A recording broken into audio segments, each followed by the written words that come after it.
programazio egonkor bat sortzen hasiko gara urtarriletik abendura, hilero zerbait egongo da, bai adin tarte ezberdinentzako, eta bai Elizazarrian eta Elizazarretik kanpo da. Nahiz eta Elizazarran baitan zentratu den kultura, herri osoa eta espazio ezberdinetan eskainiko dira evento kultura ezberdin hauek. Eta, eskola horre hau atari interesgarria da txaldeko eta gau giroko ekimen ezberdinak iteko adibidez. Horretaz gain, Arrate Ostatuan 3 kontratazio ongoia baitare, 2 sukaldari tabernari eta tabernari dendari bat. Hau zertarako 3 zerbitzu martxan jartzeko, batetik denda, jantokia eta taberna topagunia, guretzat eta batez ere adinekoentzat elkargune bat dalako hau, ezinbestekoa.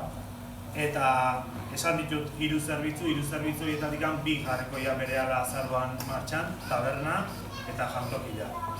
Datozen hilabetetan, datorren hilabete hontan zehar, denda zerbitzua irikiko dugu, ikusiko dugu pare bat aste 3 ondo inberdien gauza dira eta pixkanaka ikusiko zuen hemen eskubitara hau hasiko gala armarilloz eta beste hainbat ekipamentuz betetzen eta eskaini ahalko deula oinarrizko denda baten zerbitzua. Eta aurrera behira, eskolako jantokia aprobetxatuz, taper sistema bat ere martxan jarriko deula, bai adineko pertsonei behira edo eta eozein herritarrei behira ere bai, otorduk eukiak izateko, osagarri gisa, nahi bezala. Eta, resumen hau baten.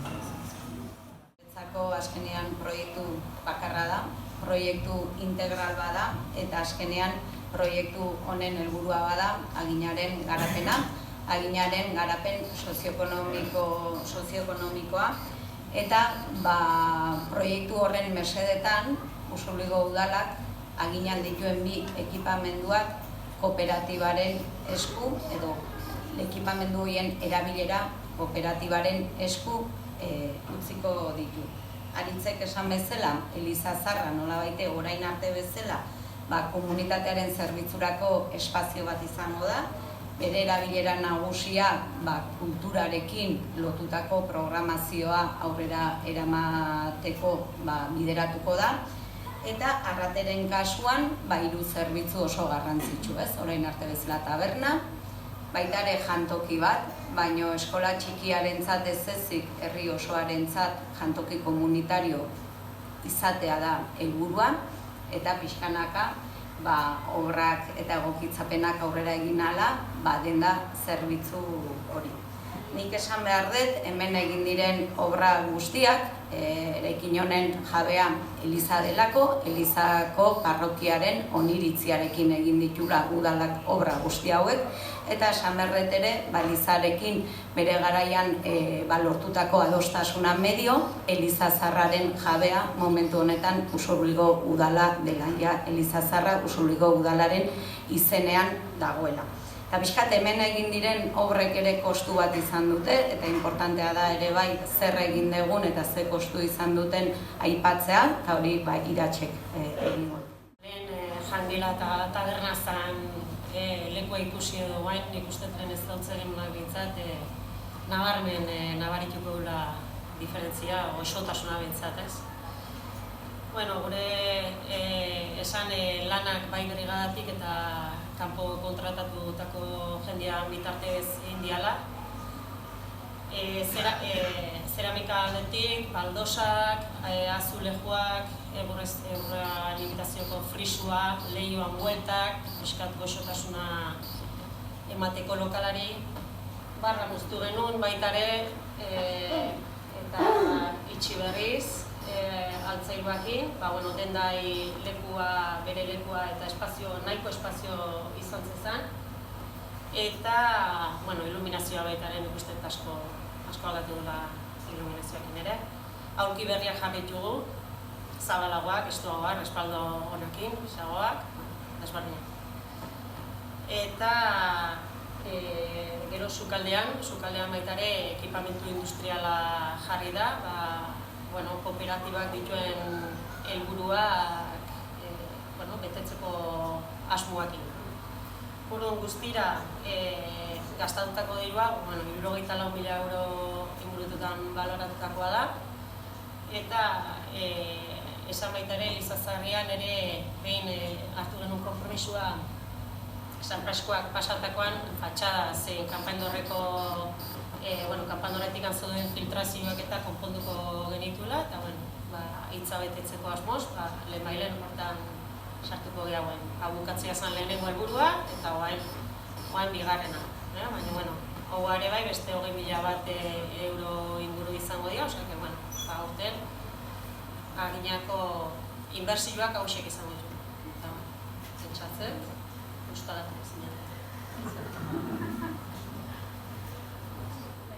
ditugula, hau da, dan ez deula lan voluntario zingo, kalitatezko lana sortuko deula, eta baita ere, etekinak dauden heinean, udalakin adostuta eta jai batzordea, jarraipen batzordea, bakizue, defektoz bateatzen zait. Jarraipen batzordeak hala erabakita, inbertsio egiten jungo gara. Jarraipen batzordea esaten dut, 6 hilabetero udala eta kooperatiban artean batzar bat egongoa kontrol ekonomiko bat emateko. Udalak dirua jarri du proiektu honetan, hau da, apoio zuzen bat eduki dugu udalana proiektu honetarako, eta hitzarmenak irauten duen bitartean, urtero berrikusiko da zenbateko kontribuzio ingo digute. Zeatik, olako proiektu bat martxan jartzeko defizita aurre ikusten dalako, hau da, hasieratik garbi esango, zuluakin hasiko gara, hau da, zerbitzu hau edanak martxan jartzeko eta kontratazio guztiago egiteko eta pertsona duin lanian eoteko, horrek diru koste bat eskatzen du eta momentuz hainbeste kubritzeko ez dalako sortzen. Baina, gure asmoa bai da, datozen urtetan gure aregin guztia itia eta betire agina bizi berritzeko proiektu hau indartzen egotia momentu oro, bai Elizazarren eta bai hemen eta gero etorriko dian proiektu berri guztitan ere. Orduan noixen, zartiko? Bai? Esatea, hitzarmen honen iraupena, ez dugu esan, 4 urterako hitzarmen bat sinatzen dugula gaur, espero dut 4 urte baino gehiagorako izatea, baino proiektu ikusten dezuen bezala erronka handia da aginarentzat, erronka handia da batez ere kooperatibarentzat, zerbitzu hauek martxan jarri eta zerbitzu guzti hauek ere errendagarriak izatea. Proiektu honen bideragarritasun ekonomikoa bermatzeko udalako hain arte obretan eta inbertsio ezberdinetan bideratu duen diruaz gain urtero gutxi gora bera 75.000 eta 70.000 euro inguru bideratuko ditu. Esan bezala, bere erronkak eta zailtasunak ditulako, eta hori 6 hilabetetik behin osatuko dugun jarraipen batzordean ere jungo geha egiten proiektuaren inguruko jarraipenak eta doiketak hala eskatzen balimadu behintzat.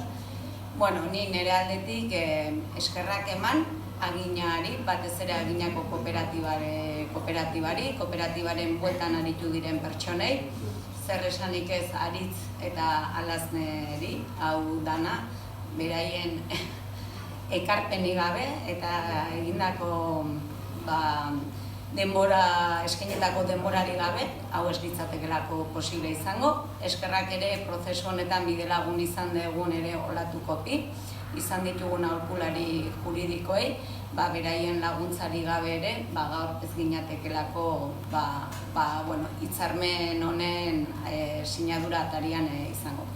Beraz, orain, uste erronka politika dakazuela herri bezala, komunitate bezala, eta, seguru nago gai izango zatela erronka honi erantzuteko, aginan badakazutelako garra soberan horretarako. Eskerrik asko.